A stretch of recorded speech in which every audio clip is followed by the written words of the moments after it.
Hey everybody, I'm Jesse, and welcome to another edition of Gen X Thinks. And today I'm going to talk about globalism and how this stuff that Elon Musk is uncovering with Doge, how that connects to globalism. I've noticed a pattern in a lot of the stuff that Elon Musk is uncovering.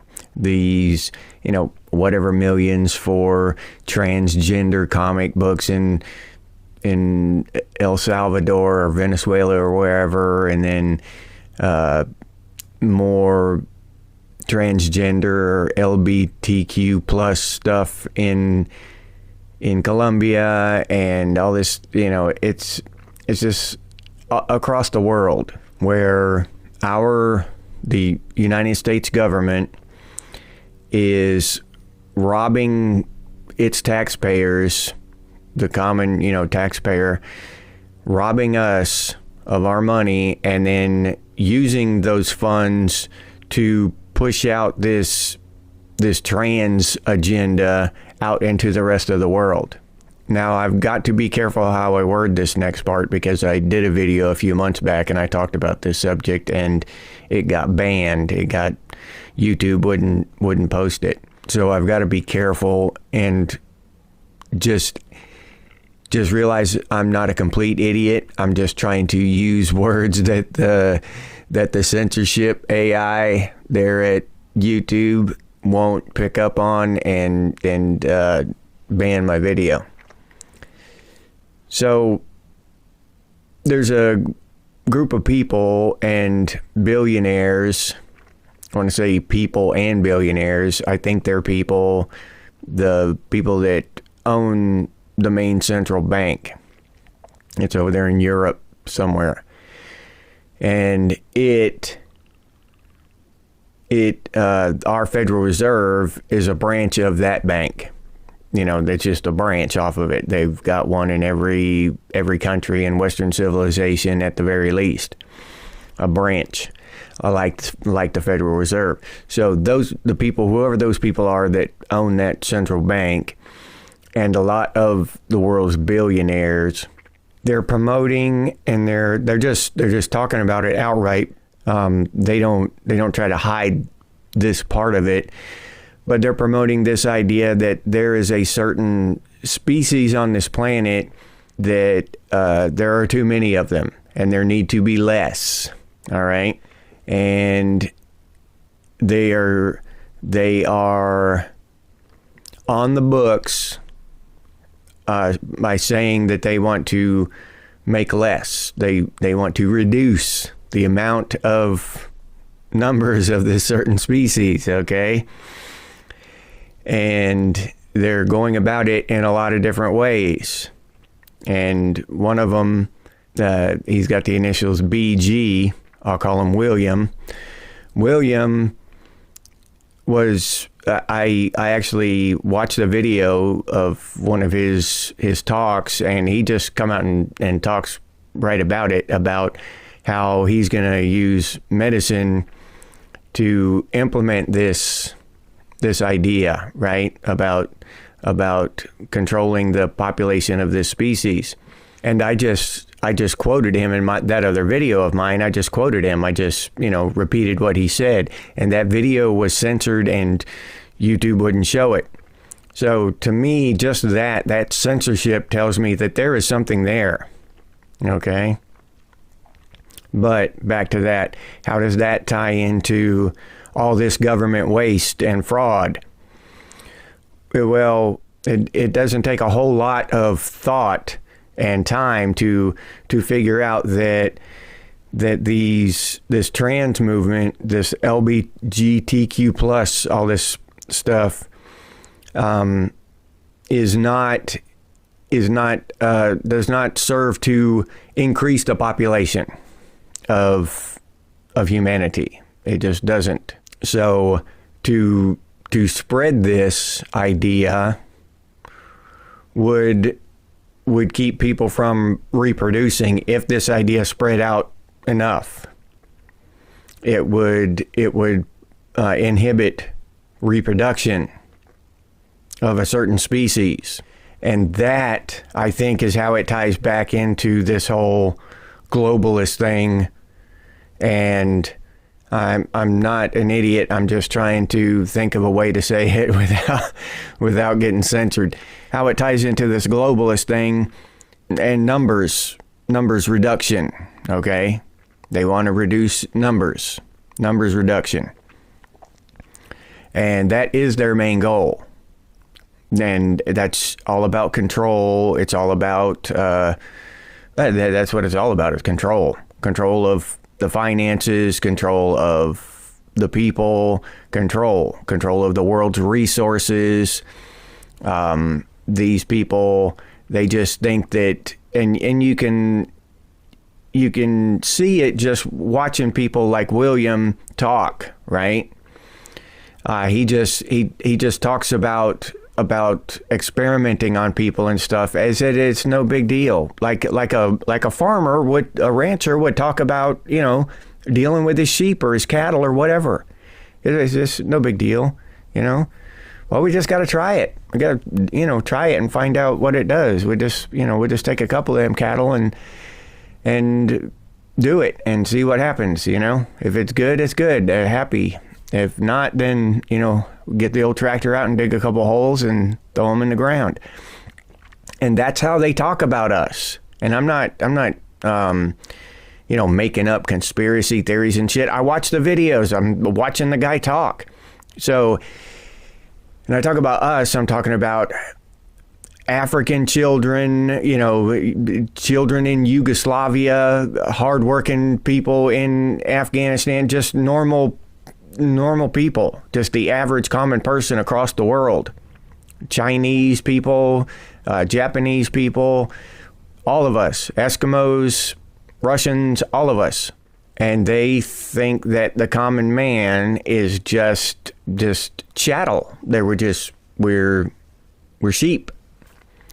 And they're just trying to control us and hurt us and do these things that are for humanity's greater good. So in their eyes, okay?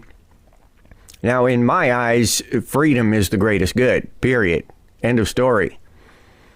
Autonomy, self-control, these ideas are at the highest in my mind, my moral code. Freedom and autonomy is the highest ideal. But these people are ushering in these new things, these new ideologies, and they're through our government, they're pushing these ideas out into the rest of the world that hasn't been indoctrinated in this trans shit yet. And just the numbers. I like statistics. I like numbers because they're factual. They don't, there's no opinion in there. There's no guesswork, But according to doctors and how many people came, we're not talking about out in public opinion in society, doctors will tell you that there were only, X amount of people with an X percentage of the population, like 1% of the population or less, with trans euphoria or whatever back in the 1970s. Now it's like, 5-10% of the population or some shit like that. It's just grown exponentially. So it's not an inherent thing. It's not just a problem that, bow legs, like 0.01% of the people have bow legs. And if that changed for some reason, and, a bigger part of the percentage of the people started having bow legs, you would obviously think, hey, something's happening to change that. Because it's, bow legs is just a natural thing or whatever. Like that. So it's grown and something is happening to change that. And as you can see now, you can see that same thing happening in these other countries, where in Venezuela or whatever, they have these transgender comic books and they're pushing this trans agenda in Venezuela. Well, it's not going to be a surprise when Venezuela's population of trans euphoric people quadruples, that population explodes over the next 10, 15, 20 years, right? It's not going to be rocket science to figure that out. So, but that's what they're doing across the world. And it has to do with the number of a certain species, because trans people they just don't reproduce like a normal, nuclear family has 2, 3, 5, 8 kids or whatever. They just don't reproduce like that. I don't know. Get into the trans men having kids and the trans women being able to get somebody pregnant and stuff, whatever, all that. I mean, yeah, technically it is possible, but if you look at the statistics again, trans people have far less children than normal heterosexual couples. So this is an agenda. And their goal is stated clearly. They just say it outright. Then they'll deny it after they said it, of course, when someone who opposes them asks them about it. They will flat out deny it and say something completely different. But you can watch the videos where they say in context exactly what they mean, exactly what their plan is, and exactly what they're doing to follow through with that plan, to make that plan a reality. So, yeah, that's one of the reasons I'm so against globalism. I don't think that one person or one group of people should even try, let alone gain control of the entire population of the planet. That's just my mind and body just rebel against someone controlling me and telling me what to do and shit. Okay, and someone when I see a group of people with that much arrogance to think that they have the right to control all of humanity. That level of arrogance that's like borderline insanity.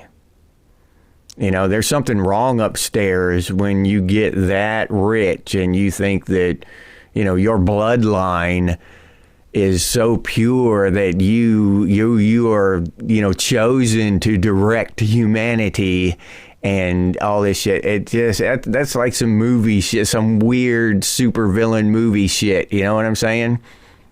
I just don't like it. My opinion is that humanity should evolve in a free, organic way, and wherever it goes, it goes. If we go the way of the mouse utopia experiment and our population falls to zero, it's not going to fall to zero everywhere. There will still be, tribal people living in the jungles of South America or the Congo or whatever, and we'll branch out from there. We have dozens of times. I don't know. That's my particular conspiracy theory, is that time is cyclical. It goes around. The same thing in different versions of the same thing keep happening over and over again. That's a fascinating topic to me. But I just think it should be left to go its own way in an organic fashion, not to be controlled from the top down by one of us who just got lucky and was born into this family of the ultra rich and shit and think that they get to manipulate the rest of us. No, not on my watch. So, yeah, and this whole Doge thing, what it's exposing, all this wasteful money, and that's what everybody's focused on. Oh, what a waste. It's so wasteful. Well, it's not. I don't think so. Not all of it. A lot of it is, but not all of it. A lot of it is intentional. They are injecting these ideologies into these countries for a reason, for a purpose, enacting a plan. They're carrying out their plan, and they are robbing us to do it. And I'll leave you there with that. If you enjoyed this episode, please like, subscribe, and comment. If you'd like to support the channel by becoming a member of Gen X Thinks, I'll leave that link down in the description, or you can head over to the channel page and become a member that way. If you'd like to support the channel directly, you can do so by clicking on that super thanks button down there. Or you can head over to Buy Me a Cup of Coffee and buy me a cup of coffee. I appreciate those of you who do that. Thank you very much. If you're interested in Gen X gear, we got some pretty cool stuff over there at Redbubble. Gen X Thinks and Gen X branded stuff, t-shirts, coffee mugs, stickers, all kinds of cool stuff. But I'll put that link down in the description as well. If you can't or don't want to support the channel in any of those ways, you can always do so by sharing these videos on your social media. That helps out a lot, more than you know. I sincerely appreciate it. Thank you very much. If you have any ideas for future episodes of Gen X Thinks, please put those down in the comments, or you can email us, and the email is genxthinks@gmail.com. And as always, stay frosty, Gen X, and I'll see you on the next one.